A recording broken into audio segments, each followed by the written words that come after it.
सजनको तरकारी बनाउन गइरहेछु। मैले कराईमा तेल हालेँ। तेललाई चारैतिर फैलाउने। त्यसको लागि मैले फोरनको लागि यो तेजपात, 5 फोरन, 3वटा जति हरियो खुर्सानी, लसुन अनि दालचिनी राखेँ। 3वटा जति प्याज मैले काटेर हालेँ। फोरन रातो भइसकेपछि हाल्नु होला।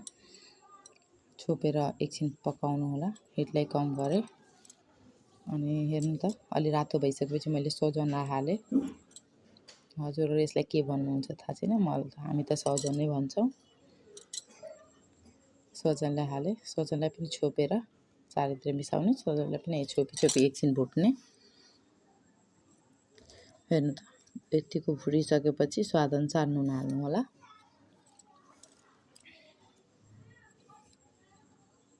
फेरि यसलाई चारैतिर मिसाएर मजाले मिसाउनु अनि फेरि छोपेर एकछिन भुट्नु।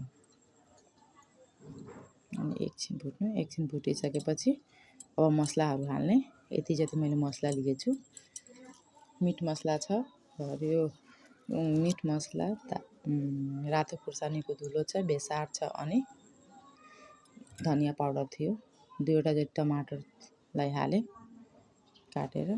अनि यसरी नै भुट्नु। अब बिस्तारै छोप्दै भुट्नु होला। मैले छोप्दै एकछिन चलाउने अनि फेरि छोपेर भुट्नु होला। हेर्नु त हाम्रो तरकारी रेडी भइसक्यो। मैले ग्यास अफ गरेँ। हेर्नु त सजनको मिठो तरकारी।